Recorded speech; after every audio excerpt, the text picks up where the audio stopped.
आसे क्यों? शादी के बाद अक्सर मर्द चुप क्यों हो जाता है? अस्सलामु अलैकुम व रहमतुल्लाहि व बरकातुह। दोस्तों, सुनो। यह कहानी उस मर्द की है जो रोज हंसते हुए घर से निकलता है, लेकिन अंदर से हर रोज थोड़ा सा मर रहा होता है। क्या आपने कभी सोचा है, अगर एक मर्द बोलना छोड़ दे तो क्या वो वाकई मजबूत हो जाता है, या बस वो इतना थक चुका होता है कि उसके पास लफ्ज ही नहीं बचते? हमें बचपन में खिलौने दिए जाते हैं, लेकिन साथ में एक सबक भी दिया जाता है। तुम मर्द हो, रोना मत। हमने गिरकर चोट खाई तो माँ ने कहा, बेटा रोना नहीं।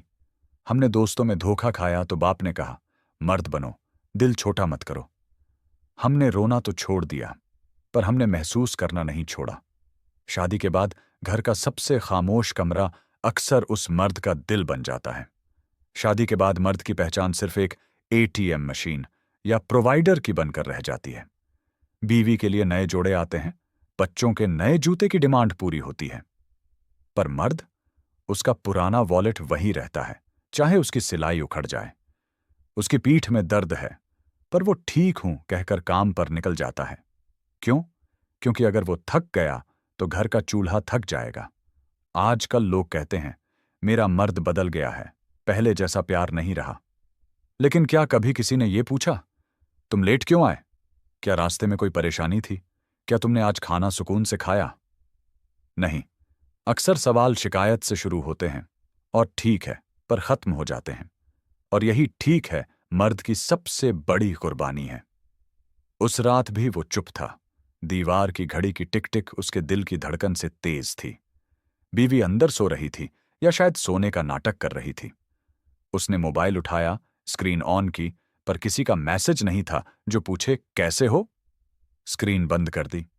उसने महसूस किया कि जब वो बोलता है तो उसे कमजोर समझा जाता है, जब वो रोता है तो बेशुक्र कहा जाता है, और जब वो चुप रहता है तो सबको लगता है सब ठीक है।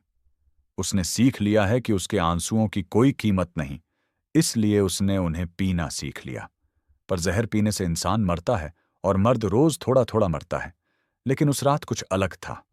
वो उठा, वुजू किया। ठंडे पानी ने उसकी थकान को नहीं, उसकी रूह को छुआ। सजदे में गिरकर आज उसने बीवी की शिकायत नहीं की। उसने नहीं कहा, या अल्लाह इसे बदल दे। उसने कहा, या अल्लाह, अगर मेरी खामोशी किसी को चुभ रही है तो मुझे सब्र दे, और अगर मेरी खामोशी किसी का सुकून है तो मुझे और मजबूत कर दे। मैं थक गया हूं लोगों को समझाते समझाते, अब तू ही मुझे समझ ले। इस्लाम ने मर्द को कव्वाम, निगहबान बनाया है। लेकिन निगहबान का मतलब सिर्फ पैसा कमाना नहीं, सब्र का पहाड़ बनना भी है।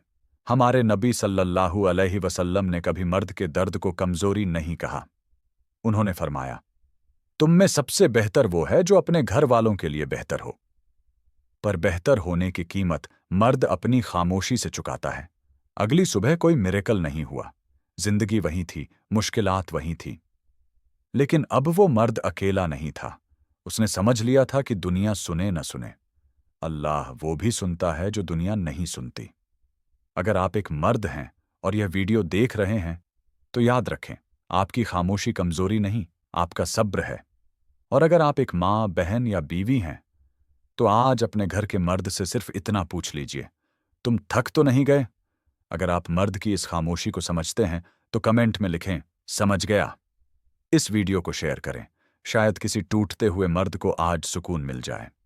सब्सक्राइब जरूरी नहीं, पर इंसानियत को समझना जरूरी है। अस्सलामु अलैकुम।